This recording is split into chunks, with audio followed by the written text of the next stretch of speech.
ಯೇಸು ಕ್ರಿಸ್ತನ ಹೆಸರಿನಲ್ಲಿ ಪ್ರತಿಯೊಬ್ಬರಿಗೂ ವಂದನೆಗಳು. ದೇವರು ನಮ್ಮನ್ನ ಎಲ್ಲ ದುಷ್ಟ ಶಕ್ತಿಗಳಿಂದ ಅಥವಾ ಸೈತಾನದಿಂದ ತಪ್ಪಿಸುವ ದೇವರಾಗಿದ್ದಾನೆ. ಎಲ್ಲವೂ ಆತನು ದುರಾತ್ಮನು ಸೈತಾನನು ಒಬ್ಬ ಬೇಟೆಗಾರ ಯಾವ ರೀತಿ ಬೇಟೆಯನ್ನು ಆಡಲಿಕ್ಕೆ ಪ್ರಾಣಿಗಳನ್ನು ಬರ್ತಾ ಇರ್ತಾನೆ, ಅದೇ ರೀತಿ ಬೇಟೆ ಆಡಲಿಕ್ಕೆ ಬರ್ತಾ ಇರ್ತಾನೆ.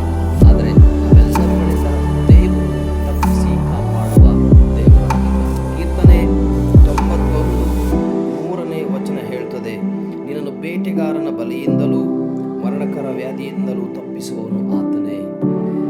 ನಮ್ಮನ್ನ ಆತನ ಮಕ್ಕಳನ್ನ, ಆತನ ನಂಬಿದಂತಹ ಪ್ರತಿಯೊಬ್ಬರನ್ನ ದೇವರು ಬೇಟೆಗಾರನ ಬಲೆಯಿಂದ, ಬೇಟೆಗಾರನು ಅನೇಕ ವಿಧವಾದ ತಂತ್ರೋಪಾಯಗಳನ್ನು ಮಾಡ್ತಾನೆ ಆ ಬೇಟೆಯನ್ನು ಆಡಲಿಕ್ಕೆ. ಅಥವಾ ದೇವರನ್ನ ನಂಬಿದಂತಹ ಮಕ್ಕಳು ಪೂರ್ತಿಯಾಗಿ ದೇವರಿಂದ ದೂರ ಹೋಗಬೇಕೆಂಬುದಾಗಿ ಸೈತಾನನು ಇಷ್ಟಪಡ್ತಾನೆ.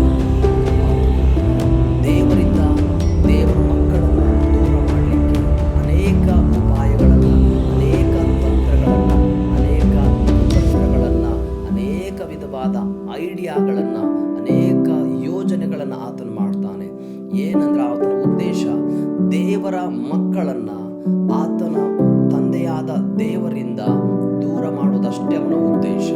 ದೂರ ಮಾಡಿದರೆ ಅವರೆಲ್ಲರೂ ಕೂಡ ಆತನ ಕಡೆಗೆ ಹೋದರೆ ಅವನು ಪೂರ್ತಿಯಾಗಿ ಆ ಬೇಟೆಯಲ್ಲಿ, ಆ ಒಂದು ಶಿಕಾರಿಯಲ್ಲಿ ಅವನು ಗೆದ್ದ ಹಾಗೆ, ಆ ವ್ಯಕ್ತಿಯನ್ನು ಪೂರ್ತಿಯಾಗಿ ದೇವರಿಂದ ದೂರ ಮಾಡಿದ್ರೆ ಅವನು ಪೂರ್ತಿ ಗೆದ್ದ ಹಾಗೆ. ಆದರೆ ಆ ದೇವರ ವಾಕ್ಯ ಹೇಳ್ತದೆ, ನಿನ್ನನ್ನು ಬೇಟೆಗಾರನ ಬಲೆಯಿಂದ ತಪ್ಪಿಸುವಾತನು ದೇವರಾಗಿದ್ದಾನೆ. ಕರ್ತನಾದ ಯೇಸು ಕ್ರಿಸ್ತನು ಆತನು ಎಂಥದೇ ಕುತಂತ್ರಗಳನ್ನು, ತಂತ್ರೋಪಾಯಗಳನ್ನು, ಯೋಜನೆಗಳನ್ನು, ಟ್ರಿಕ್ಸ್ಗಳನ್ನು, ಏನೆಲ್ಲ ಉಪಾಯಗಳನ್ನು ಮಾಡಿದರೂ ಕೂಡ ಯೇಸು ಕ್ರಿಸ್ತನು ಬಿಡುಗಡೆ ತನ್ನ ಮಕ್ಕಳನ್ನು ಆ ದುಷ್ಟ ಆತ್ಮನಿಂದ ಬೇಟೆಗಾರನು ಬೇಟೆಯಾಡಿ ಅವರನ್ನು ಮುಗಿಸದ ಹಾಗೆ ಅಥವಾ ದೇವರಿಂದ ದೂರ ಮಾಡದ ಹಾಗೆ ಆತನು ರಕ್ಷಿಸಿ ಕಾಪಾಡುವ ಆತನಾಗಿದ್ದಾನೆ.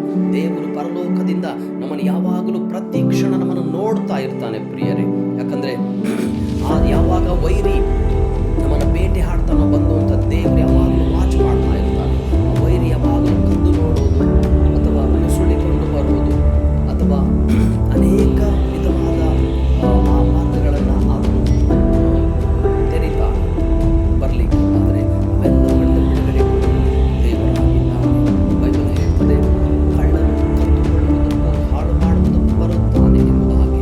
ಆ ಕಳ್ಳ ಅಥವಾ ಬೇಟೆಗಾರ ತನ್ನ ದೇವರ ಮಕ್ಕಳನ್ನು ಕದ್ದುಕೊಳ್ಳಲಿಕ್ಕೆ, ಹಾಳು ಮಾಡಲಿಕ್ಕೆ, ಅವರ ಜೀವಿತವನ್ನು ಹಾಳು ಮಾಡಲಿಕ್ಕೆ, ದೇವರಿಂದ ದೂರ ಮಾಡಲಿಕ್ಕೂ, ದೇವರಿಗೂ ಅವರಿಗೂ ಇದ್ದಂಥ ಸಂಬಂಧವನ್ನು ದೂರ ಮಾಡಲಿಕ್ಕೆ ಆದಿಯಲ್ಲಿ ಆತನು ಮಾಡಿದ್ದು ಅದೇ. ದೇವರು ತನ್ನ ಸ್ವರೂಪದಲ್ಲಿ ಮನುಷ್ಯನನ್ನು ಉಂಟು ಮಾಡಿ ತನ್ನ ಜೊತೆಯಲ್ಲಿರಬೇಕೆಂಬುದಾಗಿ ಆತನು ಸೃಷ್ಟಿ ಮಾಡಿದಾಗ, ಆದರೆ ಅದರಿಂದ ದೂರ ಮಾಡಿದ್ದು ಅದೇ ಸೈತಾನನಾಗಿದ್ದಾನೆ. ದೇವರು ಮನುಷ್ಯ ಜೊತೆಯಲ್ಲಿ ಇದ್ರು ಪ್ರಿಯರೇ. ಯಾಕಂದ್ರೆ ಆ ದೇವರು ಉಂಟು ಮಾಡಿದಂತಹ ಮನುಷ್ಯ ದೇವರ ಹಾಗೆಯೇ ಇದ್ದನು. ಬೈಬಲ್ ಹೇಳ್ತದೆ, ತನ್ನ ಸ್ವರೂಪದಲ್ಲಿ ಮನುಷ್ಯರನ್ನ ಉಂಟು ಮಾಡಿದನು. ತನ್ನ ಸ್ವರೂಪ ಅಂದ್ರೆ ದೇವರು ಹೇಗಿದ್ದನು ಹಾಗೇ ಇದ್ದನು ಮನುಷ್ಯನು. ಅಂದ್ರೆ ಆತನಲ್ಲಿ ದೇವರಲ್ಲಿ ಏನೆಲ್ಲ ಕ್ಯಾರೆಕ್ಟರ್ ಇತ್ತು, ಯಾವ ಶಕ್ತಿ ಇತ್ತು, ಯಾವ ಅಧಿಕಾರ, ಪವರು, ಏನು ಮುಖಚರ್ಯೆ, ಯಾವ ಕ್ಯಾರೆಕ್ಟರ್, ಯಾವ ಗುಣಗಳು, ಎಲ್ಲವೂ ಆತನ ಶಕ್ತಿ, ಆ ಸ್ಟೇಟ್ ಅಂತ ಹೇಳ್ತಾರಲ್ಲ, ಅದು ಯಥಾಸ್ಥಿತಿ ಅಥವಾ ಅದೇ ರೀತಿ ದೇವರ ಹಾಗೆಯೇ ಇದ್ದನು.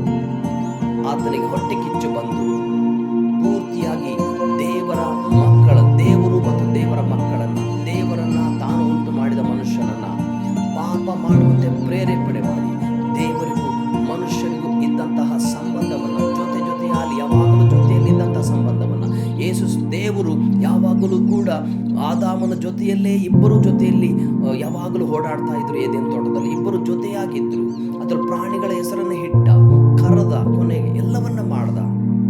ಆತನಿಗೋಸ್ಕರ ಎಲ್ಲವನ್ನು ಸೃಷ್ಟಿ ಮಾಡಿದ ಮೇಲೆ, ಆದರೆ ಅದನ್ನು ಸಹಿಸಲಾರದೆ ಆ ಬೇಟೆಗಾರನಾದ ಸೈತಾನನು ದೇವರ ಮಕ್ಕಳನ್ನ ದೇವರಿಂದ ದೂರ ಮಾಡೋದಷ್ಟೇ ಅದೇ ಕೆಲಸ. ಅದರಿಂದ ಯಾವತ್ತೂ ಕೂಡ ಆತನು ಗೆಲುವು ಇಲ್ಲವೇ ಇಲ್ಲ.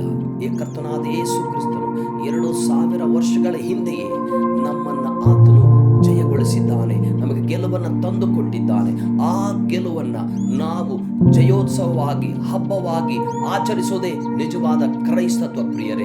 ದೇವರು ನಿಮ್ಮನ್ನು ಆಶೀರ್ವಾದ ಮಾಡಲಿ. ಅಷ್ಟು ಮಾತ್ರವಲ್ಲ, ಆ ಬೇಟೆಗಾರನ ಬಲೆಯಿಂದ ಯಾವ ರೀತಿಯ ತಂತ್ರೋಪಾಯಗಳನ್ನು ತಂದರೂ ಕೂಡ ಎಲ್ಲ ಆ ಬಲೆಯನ್ನು ಅರಿದು ನಮ್ಮನ್ನು ಪಾರು ಮಾಡಿ ತನ್ನ ಮಕ್ಕಳನ್ನ ತನ್ನ ಕಡೆಗೆ ಸೆಳೆದುಕೊಳ್ಳಲು ದೇವರು ಶಕ್ತನಾಗಿದ್ದಾನೆ. ದೇವರು ನಿಮ್ಮನ್ನು ಆಶೀರ್ವಾದ ಮಾಡಲಿ.